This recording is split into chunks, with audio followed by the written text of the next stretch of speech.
അമയാസ് വേൾഡിലേക്ക് എല്ലാവർക്കും സ്വാഗതം. അപ്പോൾ ഇന്ന് ഞാൻ ഒരു ഇനോഗ്രേഷന് പോവുകയാണ്. അപ്പം അത് വന്നിട്ട് നമ്മുടെ വെഞ്ഞാറമൂടുള്ള ഒരു ബോട്ടിക്കാണ് ഉദ്ഘാടനം. ഞാൻ മാത്രമല്ല, എൻ്റെ കൂടെ മുകേഷും നായരും പ്രാർത്ഥനയുണ്ട്. അപ്പം നമ്മൾ മൂന്നുപേരും ചേർന്നിട്ടാണ് ഉദ്ഘാടനം ചെയ്യുന്നത്. അപ്പം അതിനു മുന്നേ പോകാനായിട്ട് ഒരുങ്ങുകയാണ്. അപ്പോൾ ഒരുങ്ങാൻ പോവാൻ ഞാൻ സ്ഥിരം പാർലറിൽ പോകുന്നത് നക്ഷത്രയിലാണ്. അപ്പോൾ നക്ഷത്രയിൽ വൻ തിരക്കാണ്. പക്ഷെ ബാക്കി ഡീറ്റെയിൽസ് ഒക്കെ പറയുന്നുണ്ട്. എൻ്റെ വീഡിയോ ലൈക്ക് ചെയ്യുക, ഷെയർ ചെയ്യുക, സബ്സ്ക്രൈബ് ചെയ്യുക മറക്കരുത്. എങ്കിൽ മാത്രമേ എനിക്ക് മുന്നോട്ട് പോകാൻ പറ്റുള്ളൂ. ഇതല്ല കേട്ടോ സാരി, ഇത് ഞാൻ എൻ്റെ വയറ് കാണാതിരിക്കാൻ വേണ്ടിയിട്ട് ഇങ്ങനെ എടുത്തിട്ടൊരു ഷോളാണ്. അപ്പോൾ ഓക്കെ, അപ്പോൾ ബാക്കി കണ്ടിന്യൂ ചെയ്യാം. അപ്പോൾ ഞാൻ ഒരുങ്ങാൻ വേണ്ടിയിട്ട് അപ്പോൾ നക്ഷത്രയിൽ രണ്ട് സൈഡിലും അവർക്ക് രണ്ടുപേരും വൻ തിരക്കാം. അപ്പോൾ അങ്ങനെ ഇരുന്നപ്പോൾ എൻ്റെ കൂടെ എൻ്റെ ഫ്രണ്ട്, നമ്മളെ സെലിബ്രിറ്റി ആയിട്ടുള്ള നമ്മുടെ സ്മിത സാമുവൽ കൂടെ ഉണ്ട്. അപ്പോൾ നാളെ മുതലേ പുള്ളിക്കാരിക്ക് ഷൂട്ട് തുടങ്ങുള്ളൂ. അപ്പോൾ അതുകൊണ്ട് വീട്ടിൽ പോയില്ല, അപ്പോൾ ഇവിടെ ഉണ്ട്.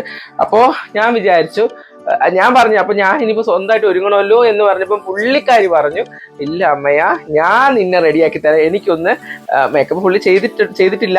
അപ്പോൾ പുള്ളിക്കാരി ഇങ്ങനെ നോർമലി സ്വന്തമായിട്ടല്ലേ ചെയ്യുള്ളൂ. അപ്പൊ ഞാനൊന്ന് ഒരുക്കി തരാന്ന് പറഞ്ഞു. ഞാൻ നോക്കട്ടെ, ഒരുക്കി നോക്കട്ടെ എന്ന് പറഞ്ഞു. അപ്പൊ ഞാൻ ആലോചിച്ച് ഓക്കെ, എന്തായാലും കുഴപ്പമില്ല. അപ്പൊ ഞാൻ വിചാരിച്ചു ഒരു ബ്ലോഗ് എടുക്കാം, സ്മിതയുടെ ഒരുക്കങ്ങൾ. സ്മിത ഒരുക്കുമ്പോ എങ്ങനെ ഇരിക്കുമെന്ന് കാണാം കേട്ടാ. അലമ്പാവണമെങ്കിൽ നിങ്ങൾ കമന്റിൽ പറഞ്ഞ സ്മിത നിനക്ക് ഒരുക്കാനേ അറിഞ്ഞൂടാന്ന് പറഞ്ഞു തരണം. ഓക്കെ, നിൽക്കുന്ന ആള് റെഡി ആവുകയാണ്, സുന്ദരിയാവാൻ പോവുക. അപ്പൊ ഓക്കെ, നമുക്കിനി ഒരുങ്ങുന്നത് കാണാം കേട്ടോ. ഫസ്റ്റ് സൺസ്ക്രീൻ അപ്ലൈ ചെയ്യണം എല്ലാവരും, ഫേസ് വാഷ് ചെയ്തതിന് ശേഷം. പിന്നെ അതൊന്ന് ഡ്രൈ ആകാൻ വേണ്ടി നമ്മൾ ഒരു 2 മിനിറ്റ്സ് വെയിറ്റ് ചെയ്യണം. അതിന്റെ മുകളിലോട്ട് ചാടി പിടിച്ച് മോയ്സ്ചറൈസർ ഇടരുത്. അപ്പൊ ഒന്ന് വെയിറ്റ് ചെയ്യണം. ആക്ച്വലി സൺസ്ക്രീൻ പ്ലസ് മോയ്സ്ചറൈസർ ആണ് കേട്ടോ. നമ്മൾ ഇന്നലെ നക്ഷത്രന്ന് വാങ്ങിയതാണ്. അപ്പൊ ആക്ച്വലി ഞാൻ നോക്കിയപ്പോ മേക്കപ്പ് ചെയ്യാൻ നമ്മൾ പ്രൈമർ ഇടണം മേക്കപ്പ് ചെയ്യുന്നതിന് മുന്നേ. പക്ഷെ ഈ കുട്ടിയുടെ ഒരു മേക്കപ്പ് സാധനം ഇല്ല. അപ്പൊ എനിക്ക് മനസ്സിലായി ഇവർ നാച്ചുറൽ ആയിട്ടാണ് പുറത്തു പോകാറുള്ളത്.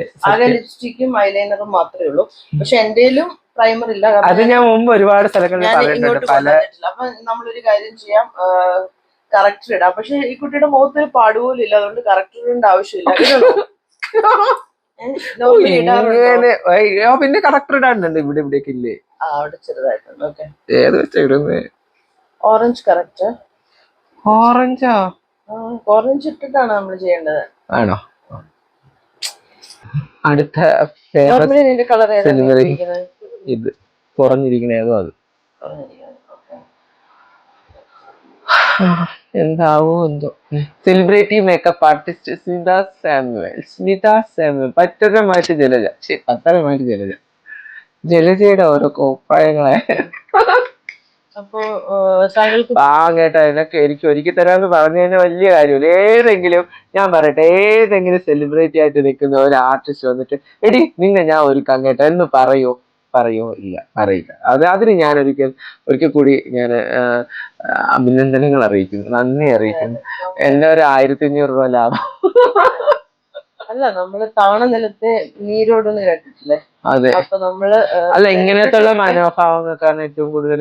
എന്നെ ഒരുക്കുന്നോണ്ടല്ല കേട്ടോ. ഞാൻ സത്യം പറഞ്ഞ എന്നെ ഒരുക്കി തരുമോ അങ്ങനെ ഒന്നും ചോദിച്ചില്ല. ഞാൻ ഒരു ഡൗട്ടല്ലേ. അപ്പൊ ഇന്നലെ അവിടെ ഞങ്ങള് സ്പാ ചെയ്യാനൊക്കെ പോയിട്ട് വന്നപ്പോ ഞാൻ ചോദിച്ചു പറഞ്ഞു, ഓക്കെ കൂട്ടുകാരിയാണ്, ബെസ്റ്റ് ഫ്രണ്ടൊക്കെയാണ്, പക്ഷെ എന്നാ പോലും ഇങ്ങനെയൊക്കെ ഒരാളെ ഒന്നുമില്ല.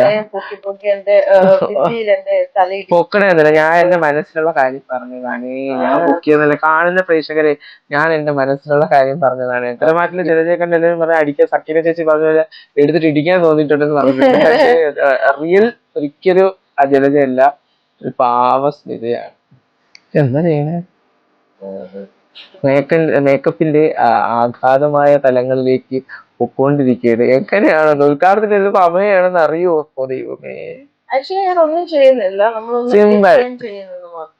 അത് മതി. അതാണ് ഭംഗിയല്ലേ സത്യത്തില്. ഒരുപാട് കുട്ടിയൊന്ന് വാരി അടിക്കുന്നത് എനിക്ക് അതിനോട് ഭയങ്കര ഞാൻ വിയോജിപ്പാണ്, എനിക്ക് താല്പര്യപ്പെടുന്നത്. അതുകൊണ്ടാണ് ഞാൻ വേണമെങ്കിൽ എനിക്ക് പൈസ ഒരുപാട് നല്ല വില കൊടുത്ത പ്രോഡക്റ്റുകളൊക്കെ മേടിച്ചു വെക്കാം. എല്ലാരും പറയും, എന്റെ സന്ധി ചേച്ചിനെ എപ്പോഴും പറയും, നക്ഷത്ര ചേച്ചി മേക്കപ്പ് അമ്മയെ ഒരു കോസ്റ്റ്ലി ആയിട്ട് ഒരു 10,000 രൂപ മുടക്കിയിട്ട് മേക്കപ്പിന്റെ എല്ലാ സാധനങ്ങളും മേടിച്ചു വെക്കും, ഞാൻ കൂടെ വരാന്ന് പറയും. പക്ഷെ ഞാൻ അതിന് മുതുകാറില്ല. കാരണം പെട്ടെന്ന് എന്തെങ്കിലും എടുത്ത് ജസ്റ്റ് ഉള്ള കാര്യങ്ങൾ അപ്ലൈ ചെയ്ത് ഓടും. അതുകൊണ്ടാണ് എന്റെ ഈ സൗന്ദര്യം ഞാൻ ഇങ്ങനെ നിലനിർത്തിക്കൊണ്ടു. മേക്കപ്പ് ചെയ്തത് നല്ല പ്രൊഡക്റ്റ് വെച്ച് മേക്കപ്പ് ചെയ്താൽ ഒരിക്കലും നമ്മുടെ എന്താ പറയാ സ്കിന്നൊന്നും ചീത്തയാവൂല. പക്ഷെ മേക്കപ്പ് ചെയ്യേണ്ടത് മേക്കപ്പ് ചെയ്യുന്ന വേണം. നിങ്ങൾ ഇടുന്ന സാധനം ഇട്ട് അതാണ്ട് ഇത് സ്വന്തം മേക്കപ്പ് സാധനങ്ങൾ എടുക്കൂലേട്ടാ. മുഖത്ത് ഇച്ചിരൂടെ ഇടണോ നോക്ക് ഫേസ്. അയ്യോ മതി. തീരെ ഓയിലി അല്ലാത്ത ഫേസ് ആണ്, അതുകൊണ്ട് മേക്കപ്പ് ഇട്ടാൽ അങ്ങനെ നിൽക്കും കേട്ടോ. എനിക്ക് അങ്ങനെ ഒരു ഗുണം അമ്മയുടെ സ്കിന്നിനുണ്ട്. എന്റെ എന്നൊക്കെ പറഞ്ഞ ഓയിൽ അങ്ങ് ഒലിച്ചങ്ങ് ഇറങ്ങുക. എനിക്ക് മേക്കപ്പ് കിലോ എണ്ണ നമ്മുടെ പഴംപുഴി വറക്കാൻ വേണ്ടി കൊടുക്കാനുള്ള എണ്ണ എന്റെ മൂക്കിന്റെ അറ്റത്ത്. ഇനി നമ്മൾ ഹൈലൈറ്റർ ഇല്ല, ഒന്നുമില്ല. അപ്പൊ നമ്മൾ ഒരു ബ്ലഷ്, എന്റെ തീരാറായ ബ്ലഷ് ആണ്, അതിനകത്ത് ഒന്നുമില്ല ആക്ച്വലി. ഇത് സ്വന്തം ബ്ലഷ് അല്ല, സ്മിതയുടെ ബ്ലഷ് ആണ്. ഇതും തീർന്നു. ഇത് കുത്തിയെടുത്താലോ? ഇത് എത്ര രൂപയാ? From Dubai. ദുബായിലുള്ള ഒരു ബ്ലഷ് ആണെന്ന് പറഞ്ഞു. ബ്ലഷ് അല്ലേ? ദുബായിൽ കൊണ്ടുവന്നതാണ്. എനിക്ക് ദുബായിൽ എന്റെ ഏതെങ്കിലും ഫ്രണ്ട്സ് ദുബായിൽ കാണുന്നുണ്ടെങ്കിൽ എനിക്ക് ഇതുപോലത്തെ ഒരു ബ്ലഷ് മേടിച്ച് തരണം കേട്ടോ. ഇത് കാണുന്ന ആരെങ്കിലും എനിക്ക് കുറച്ച് മേക്കപ്പ് സാധനങ്ങളൊക്കെ ഗിഫ്റ്റ് അഭ്യർത്ഥിക്കുകയാണ്. കാരണം വളരെ പാവപ്പെട്ട ഒരു കുട്ടിയാണിത്. മേക്കപ്പ് സാധനം മേടിക്കാൻ പോലും കഴിവില്ലാത്ത. അയ്യോ അങ്ങനെയൊന്നും പറയില്ലേ. പൈസ ഷൂട്ടൊക്കെ ഉണ്ടെങ്കിൽ അത്യാവശ്യം പൈസയൊക്കെ കിട്ടും. ഇത് പിന്നെ തട്ടിമുട്ടിയൊക്കെ പോണ്. അമ്മയെ ചിരിക്കുമ്പോൾ ഒരു റോസ് കളർ, റോസ് വരെ ഇരിക്കുന്ന ഒരുപാട്. പക്ഷെ മെയിൻ ആയിട്ട് സാരി ഉടുക്കാനാണ് പ്രശ്നം. പക്ഷെ പുള്ളിക്കാരി സാരി ഉടുക്കും. 3 വർഷമായിട്ട് സ്വന്തമായിട്ടാണ് പത്തനംതിട്ട സാരി ഉടുക്കുന്നത്. അല്ലേ? സത്യമാണല്ലോ. വിളിച്ചു ആൾക്കാർ കാണും. അത് കള്ളത്തരം പറയണതെന്ന് പറയരുത്. സാരി ഒരു ലൈറ്റ്, അത് സാരിയൊക്കെ ചൂസ് ചെയ്തത് ആള് തന്നെയാണ് കേട്ടോ. ഇതില്ലേ ഞാന്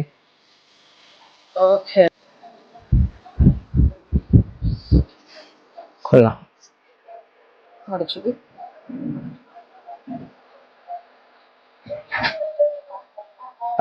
കളർ ടാറ്റു ഡിസൈനിങ് എറണാകുളത്തുള്ള ഒരു ഷോപ്പുകാര് എനിക്ക് ഇത് ഐബ്രോ ചെയ്ത് തരാന്ന് പറഞ്ഞിട്ടുണ്ട്.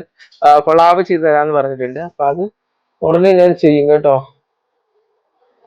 ഏറ്റവും പ്രശ്നമായിരിക്കുന്ന സ്ഥലം എന്ന് പറയുന്നത് എന്റെ ഇതാണ് കേട്ടോ, ഐബ്രോ ആണ്. ഞാൻ ഒരിക്കൽ ടാറ്റു ചെയ്ത് കൊളാക്കി വെച്ചതാ.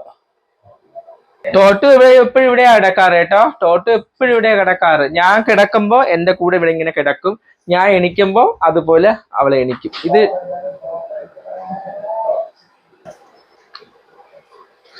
ഇത്തിരി കൂടി പോയോ? ഭംഗി നിങ്ങൾ തന്നെ പറയൂ. എനിക്കിത് ഭയങ്കര ഭംഗിയായിട്ടാണ് തോന്നുന്നത്.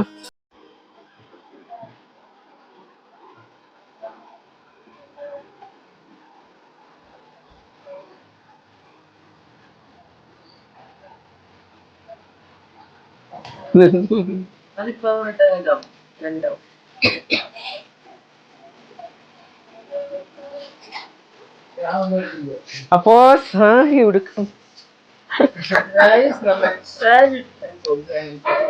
നോക്കാം.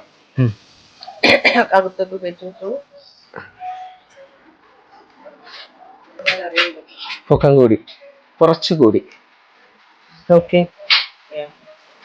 സാരി ചവിട്ടി കൂട്ടുന്നിട്ട്. ഇത് സാരി വന്നിട്ട് ശോഭാസ് ടെക്സ്റ്റൈൽസ് ആൻഡ് സൂപ്പർ മാർക്കറ്റിൽ നിന്നാണേ. ഇവിടെ ഞാൻ രാത്രി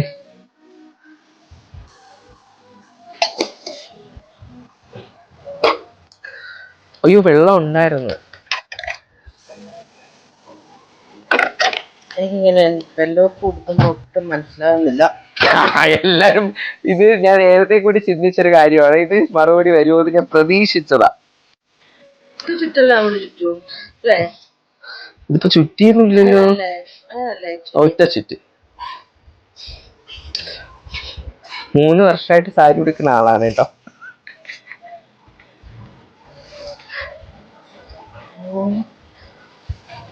ഓക്കെ.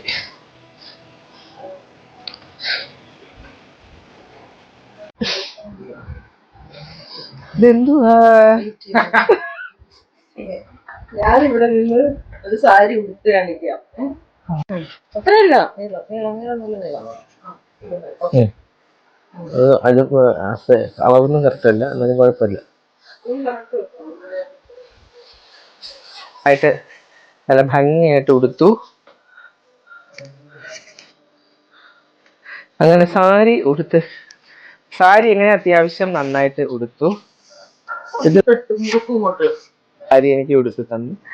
അടിപൊളിയായിട്ട് ഒരുങ്ങി അടിപൊളി. ഇനി കമ്മലൊക്കെ ഇടാനുണ്ട്. കമ്മലും സ്മിത തന്നെയാണ് സെലക്ട് ചെയ്തത്, ഞാനല്ല. പക്ഷെ കാണാതെ സെലക്ട് ചെയ്തത്, പക്ഷെ കറക്റ്റ് മാച്ച്. കുറച്ചൊക്കെ ഇതിനിടയിൽ തമാശകളൊക്കെ പറഞ്ഞിട്ടുണ്ട്, അത് നിങ്ങൾ കാര്യമാക്കരുത്. അത് സ്മിതയെ ചുമ്മായിട്ട് കളിയാക്കാൻ വേണ്ടി പറഞ്ഞു. പക്ഷെ അത്രയും ഭംഗിയായിട്ട് ഞാൻ റെഡിയാക്കുമെന്ന് ഒട്ടും പ്രതീക്ഷിച്ചില്ല. അപ്പോ മേക്കപ്പ് സെക്ഷൻ സ്മിത എന്നെ നല്ല ഭംഗിയായിട്ട് ഒരുക്കി കഴിഞ്ഞു. ഇനി ഹെയർ ഒന്ന് കുറച്ചുകൂടെ നല്ല ഭംഗിയായിട്ട് ചെയ്യാനുണ്ട്. ഇതിപ്പോ നമ്മൾ താൽക്കാലികമായിട്ട് ചെയ്തതേ ഉള്ളൂ. അപ്പൊ എന്തായാലും എനിക്ക് ഒരുപാട് ഇഷ്ടപ്പെട്ടു. Thank you Smitha, thank you. അപ്പോ ഇനി ആർക്കെങ്കിലും ഇതുപോലെ ഒരുങ്ങണം, അത്യാവശ്യം റെഡി ആവണമെന്നുണ്ടെങ്കിൽ സ്മിതയെ കോൺടാക്ട് ചെയ്യുക. കോൺടാക്ട് നമ്പർ താഴെ കൊടുത്തിട്ടുണ്ട്. ചുമ്മാ കേട്ടോ, ഇത് വെറുതെ ആളിന് ഒന്നത് തിരക്കില്ല, ഷൂട്ടിംഗ് തിരക്കിലാണ്. ഇപ്പൊ പുതിയ സീരിയലുകളിലൂടെയൊക്കെ ഇങ്ങനെ വരാനായിട്ടുള്ള തത്രപ്പാട്. ഞാനും അതുപോലെ തന്നെ പുതിയ സീരിയലിലേക്ക് വരാൻ വേണ്ടിയിട്ട് നിങ്ങൾ കാത്തിരിക്കുക. അപ്പോൾ എന്തായാലും ഈ ഒരു കുഞ്ഞു വീഡിയോ നിങ്ങൾക്ക് എല്ലാവർക്കും ഇഷ്ടപ്പെട്ടെന്ന് കരുതുന്നു. അപ്പോൾ എൻ്റെ വീഡിയോ ലൈക്ക് ചെയ്യുക, ഷെയർ ചെയ്യുക, സബ്സ്ക്രൈബ് ചെയ്യുക മറക്കരുത്. എങ്കിൽ മാത്രമേ എനിക്ക് മുന്നോട്ട് പോകാൻ പറ്റുള്ളൂ. Bye bye. Bye bye.